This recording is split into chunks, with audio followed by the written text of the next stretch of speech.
because what we actually encouraging right now is for the paternal side of the family to actually break the law.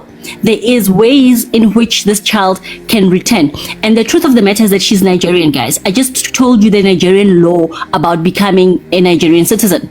So this girl's mother is deceased. She's left with a Nigerian parent, which makes her Nigerian. So right now, what she does qualify is to get a visa to visit South Africa. So nje ngomfazi, you must encourage your wena as usisi. If umntwana kasisi wakho ule emazweni, you must uphold the law.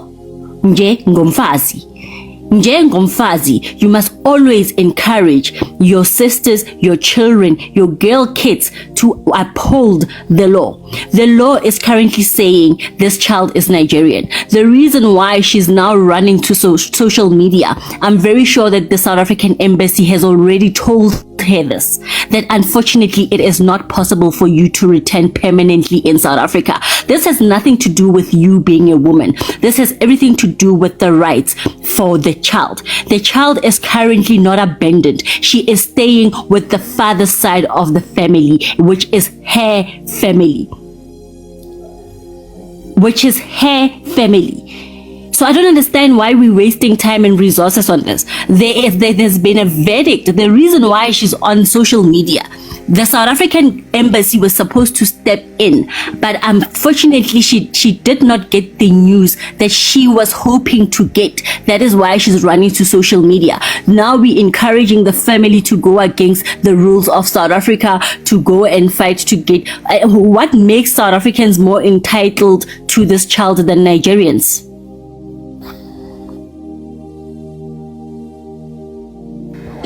Your farmer's daughter, you're stating facts, and this thing of saying children, let's think of the rights of the children. Where are the parents? It is the parents' responsibility to care for their own children. Why are we now stepping in to want to be parents of a half South African and a half Nigerian? And we have seen what Nigerians are doing to our country. They have wiped us out. So why are we sympathizing? Because he's a child. She's a grown woman and she's wearing what looks like an expensive bonnet. She really doesn't look like she's suffering. If you go to South African townships, you will see children there suffering. And why are we not hosting groups to get those children out of poverty? Get them out of the squatter camps. I'm not talking even about townships. I'm talking about, for example, Deep Sloot squatter camps, Alexandra squatter camps. Why can't we have pity for purely South Africans? That is our problem. That is our downfall. Child or not, who is your father? Who is your parent? And we need to maintain that. So, Deben, oh, actually, Azanya came in. Azanya, I have an issue. Azanya, what are your thoughts as a man, right?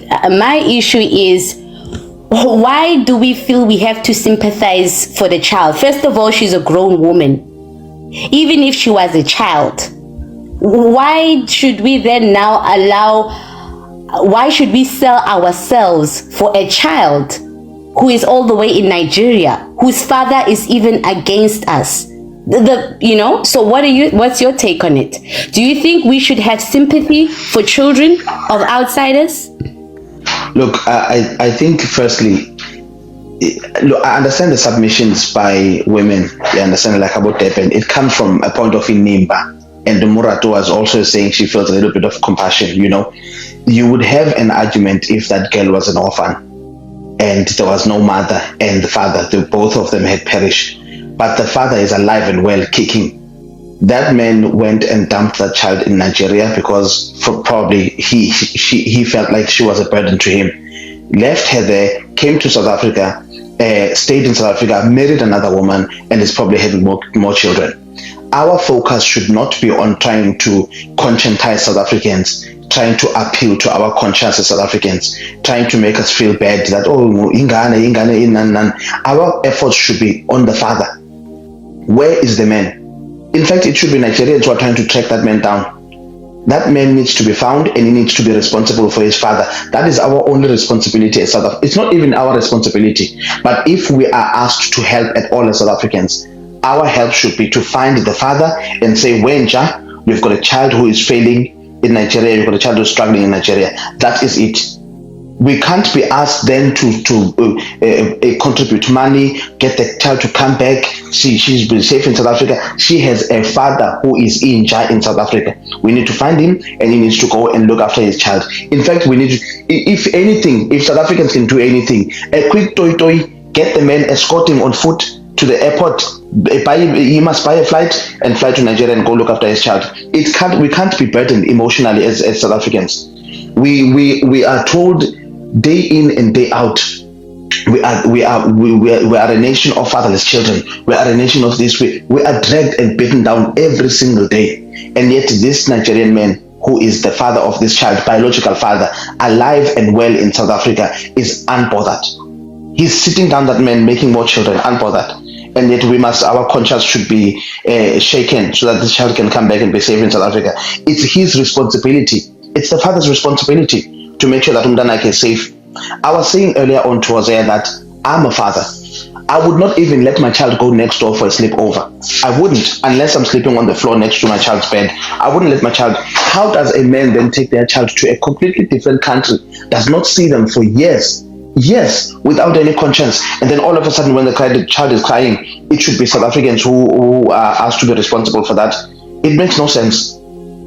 It makes no sense. Even the people who are, and I'm not fighting you, Deb, my sister, I'm not fighting you. But even your words should be uttered towards the father. The direction should be there towards the father. He should be the one who is responsible for his child. He should be the one who's called in KZN to come and take care of his child, not us.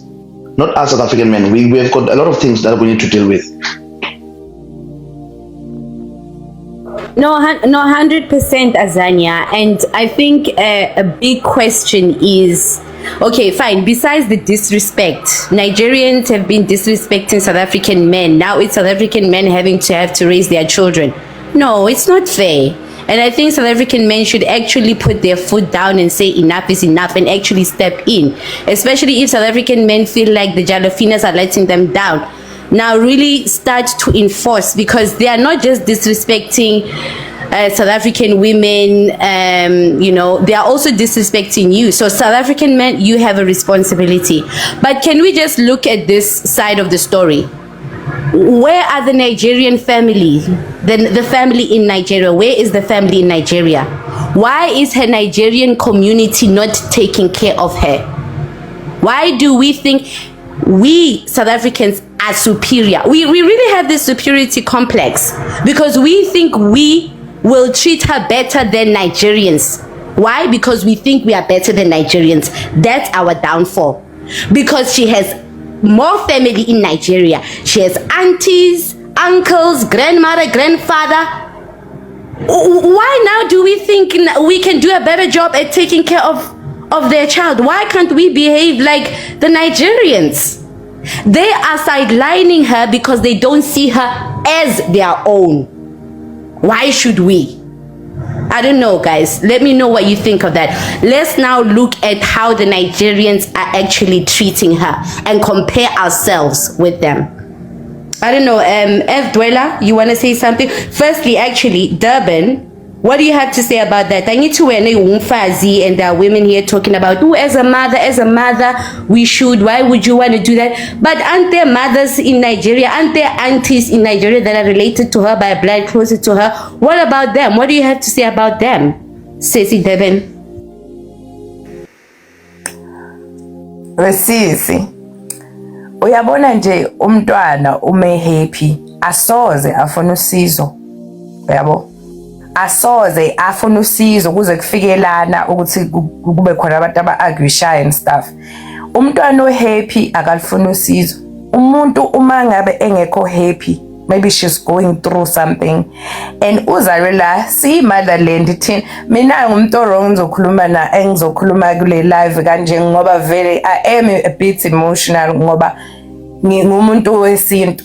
you understand, nginobuntu kakhulu ngiyazi ukuthi angisho ukuthi aninabo ubuntu njengoba nilana nani nimele lokho enikumele and nibelieve lokho enibelieve, and nami I fully understand when it comes to economy, but the fact that uyabo kube kuthiwa ingane uyabo le kuthiwa ingane nje eqhamuka le Nigeria ifuna uze South Africa, ayi ngabe nje ngibeke lapha izandla zami, but ngimfazi ngizele mfethu. You understand? That's why I said we can't just have her coming up here. For what? What do we know about her? What facts do we have in hand that says that she is South African, or if she is even in the situation that she claims to be in? Miss K, sorry guys, just so you know, Uncedo at the bottom has been raising her hand in the comments for a while.